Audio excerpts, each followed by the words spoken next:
budget has been passed in both the House and the Senate. All bills have either passed or died. And the 2023 legislative session is in the books. Hello everyone, I'm State Senator Bobby Powell Jr. representing Senate District 24 in Palm Beach County, and this is week 9 of the 2023 legislative session.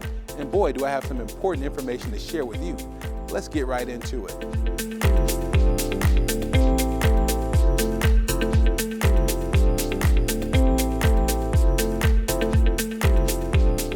On Monday, the Senate finalized the state spending plan. It is the only legislation that we are forced to pass by the Constitution every year. That is the budget.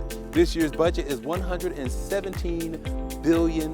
The $117 billion budget this year is $7 billion more than the current state budget. Now, this gave us plenty of time for the 72-hour cooling off period because the budget was placed on our desk on Tuesday morning. This allows us to make sure that we have gotten out of session on time because the budget was on our desk on time. On Tuesday, the legislation that I sponsored relating to disposal of property, which allows for the Florida Department of Transportation to give away surplus or convey surplus lands back to municipalities for affordable housing, passed through the House. The House sponsor was Representative Gervonta Edmonds. That legislation is critical for us in our fight in terms of affordable housing in the state of Florida. And it's just one more tool in the toolkit to make sure that more people can afford to live in what we've called the great state of Florida. This legislation, which is critically needed, is now headed to the governor's desk for his signature to become law. On Tuesday, Senate Bill 1606, a measure which I also sponsored, which would create the Florida Museum of Black History Task Force, unanimously passed the Senate floor and is now headed to the governor's desk for signature as well. Now, this task force will provide for recommendations to construct the Florida Museum of Black History. This would be a central repository to celebrate and showcase African-American and Black contributions to our state and to our nation here in the state of Florida. On Wednesday, I presented Senate Bill 430. Now, this legislation went to the Senate floor and it passed. It would identify and mark abandoned African-American cemeteries throughout the state of Florida. It builds upon earlier legislation which was established to create the task force for abandoned cemeteries. Now, the inspiration for all of this came as a result of news stories about an abandoned African-American cemetery in Tampa, upon which housing units and a storage facility had been constructed. Now, since then, other sites have been identified both here in Florida and throughout the country. Now, I believe it falls upon us and this generation to find and honor those who came before us. This is important history.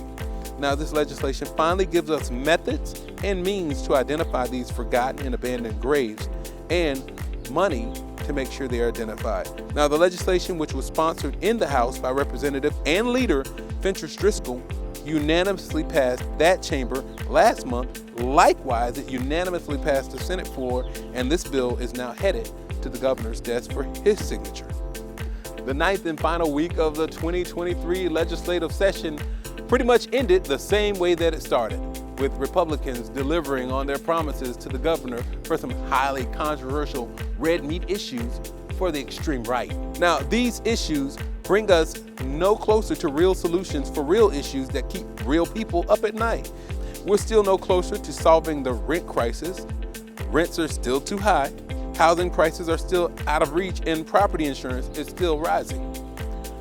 Book bans won't bring down the prices.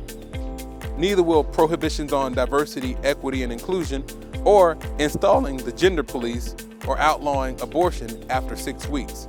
But that's the legislation that has gotten us where we are today and gotten the governor ready for a run at the presidency.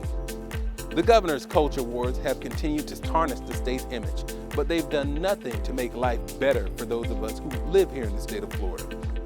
On Friday, the final vote was taken on the state's budget. It was the last remaining bill that we had to take care of. Now, the other bills that were sent over to the Senate, we did not concur and sent them right back to the House. Ending session, sine die. The hanky was dropped and the President of the Senate and the Speaker of the House gave their remarks, ending what was one of the most controversial sessions in recent history. We ended on a high note, though, by saying it's over. That's the good part. Well, that's the end of the 2023 legislative session. And oh boy, what a journey this has been.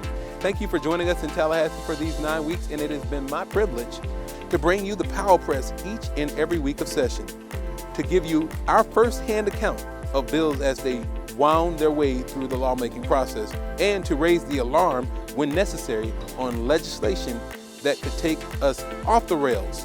It's been quite a journey. Once again, you can follow the legislation on flsenate.gov. Type in the bill number to see where it's at. As for us, you can catch me on YouTube, LinkedIn, Facebook, Instagram, and all other forms of social media. Not TikTok, we banned that. But you can find us. Now for myself, Senator Bobby Powell, Malcolm Summons, Diane Andre, Michelle DeMarco, and Elvin Handy, we thank you for joining us for another edition of the Powell Press, reminding you that a life of service is indeed a life that counts. Catch us at the next edition of the Powell Press. We won't be in session, but we'll still continue to update you with news going on in the community and in the state of Florida. Thank you all.